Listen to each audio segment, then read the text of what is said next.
জয় রাম, জয় গোবিন্দ। গুরুর পদে পদ্মে রইল শতকোটি প্রণাম। বেদবাণী প্রথম খণ্ড 137 নং পত্রাংশ শ্রী শ্রী রাম ঠাকুরের বাণী, জীবন দর্শন ও কর্মফল। ওম শান্তি শান্তি শান্তি। জয় রাম, জয় গোবিন্দ। শ্রী শ্রী রাম ঠাকুরের পবিত্র বাণী আমাদের জীবনের পথ প্রদর্শক। আজ আমরা শুনব বেদবাণী প্রথম খণ্ডের 137 নম্বর পত্রাংশ, যেখানে কর্মফল, অনিত্যতা ও পরম ভক্তির মাধ্যমে মুক্তির উপায় বর্ণনা করা হয়েছে। এই পবিত্র বাণী আমাদের মনকে নির্মল করবে ও ঈশ্বরের প্রতি আমাদের নির্ভরশীলতা বাড়াবে। চলুন শুনি, উপলব্ধি করি ও জীবনে প্রয়োগ করি। জয় রাম। এই সংসারের শাস্ত্রাদিতে সকলেই ব্রহ্মসূত্রকে ধারণ করাই যে কর্তব্য, তাহাই প্রকাশ করিয়াছে।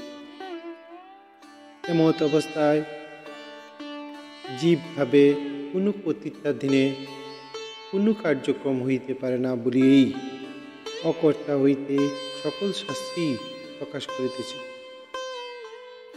তবে চিন্তার কারণ কি? কর্ম অনুসারে যাহা ফল উৎপন্ন হয়, তাহাতে বিরক্ত কি হর্ষ করিতে নাই?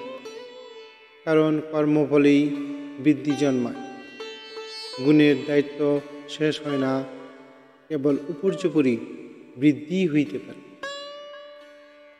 অতএব নিঃসংশয়ের সহিত যথাসাধ্য অনন্য হওয়ার জন্য সর্বদা ভগবানের উপর নির্ভর রাখিতে চেষ্টা করিবেন। এই ভগবানের সঙ্গে থাকিতে থাকিতে হৃদয় নির্মল হইয়া আনন্দ পাইবে। কর্মফল যাহা সুখ দুঃখ, শান্তি অশান্তি, ভালো মন্দাদি এ সকল দ্বন্দ্বর্য প্রকৃতির গুণের দ্বারা সমাবৃত হয়, তাহা ক্ষয় হইয়া যাইবে। ভগবানই নিত্য, তাহার সঙ্গীও নিত্য, সংশয় নাই। যখন যার সঙ্গ পাওয়া যায় নিত্য অনিত্য ভাবেই, তাহাই তখন নিত্য অনিত্য ভোগ হইতেছে। তবে কেন নিত্যের সঙ্গে নিত্য হইবে না?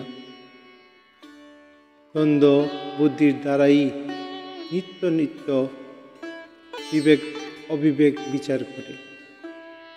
নির্দ্বন্দ্ব যে তাহা থাকে না। যাহা হোক, কোনো চিন্তা না করিয়া পরার্থের দণ্ড ভোগের দ্বারা বুক সহিষ্ণুতা করিয়া দণ্ডহীন হইয়া পরম শান্তিময় পরাভক্তির পরম সাধ্যপথ লাভ করিবেন। যা কিছু লাভ লোকসান সংযোগ হয়, তাহা। জয় রাম, জয় গোবিন্দ। উপরের পত্রাংশটি বিস্তারিতভাবে বর্ণনা করা কিভাবে যেতে পারে? কর্মফল এবং প্রকৃতির দণ্ড থেকে মুক্তির পথ সম্পর্কে গুরুদেব আমাদের নির্দেশনা দিয়েছেন। তিনি বলেছেন যে সমস্ত শাস্ত্রের মূল উদ্দেশ্য ব্রহ্মসূত্রকে ধারণ করা। মানুষ নিজে থেকে কোনো কর্ম সম্পাদনে সক্ষম নন, কারণ সে কর্মফলের দ্বারা আবদ্ধ।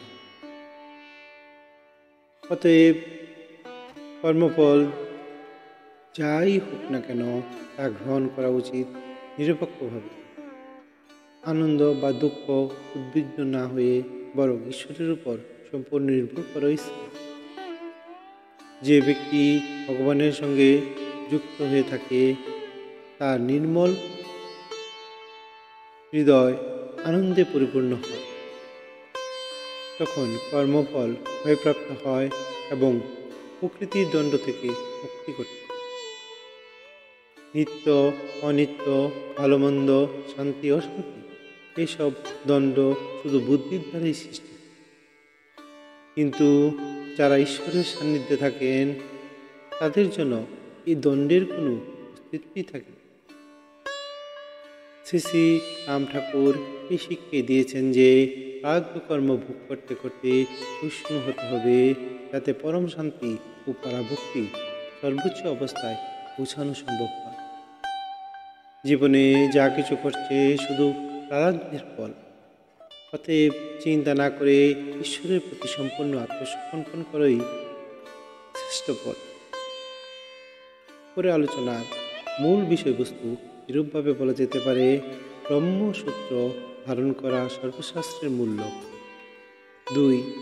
মানুষ নিজের কোনো কর্মের কর্তা নন, কর্মফল তার উপর বার্তা। 3. সুখ দুঃখ, ভালো মন্দ, শান্তি অশান্তি সবই প্রকৃতির দ্বন্দ্ব, যা কেবল কর্মফলের কারণে। 4.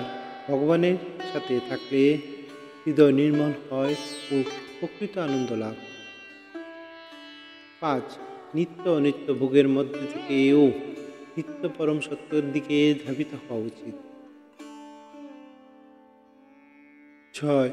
দ্বন্দ্বের বাইরে গিয়ে নির্দ্বন্দ্ব অবস্থায় পৌঁছলে প্রকৃত মুক্তি পাওয়া সম্ভব। 7.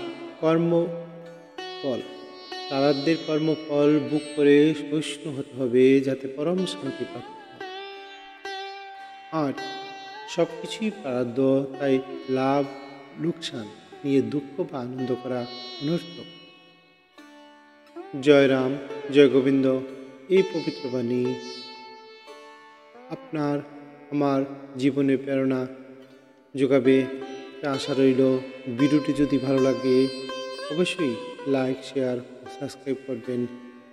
বিশেষ অনুরোধ রইল, নতুন ভিডিওর আপডেট পেতে বেল আইকনটি প্রেস করুন। সবাই ভালো থাকবেন। গুরুর কৃপায় জগতের সব কিছু মঙ্গলময় হোক। পরবর্তী ভিডিওতে আবার দেখা হবে। আপনাদের সহযোগিতা কাম। জয় রাম, জয় গোবিন্দ।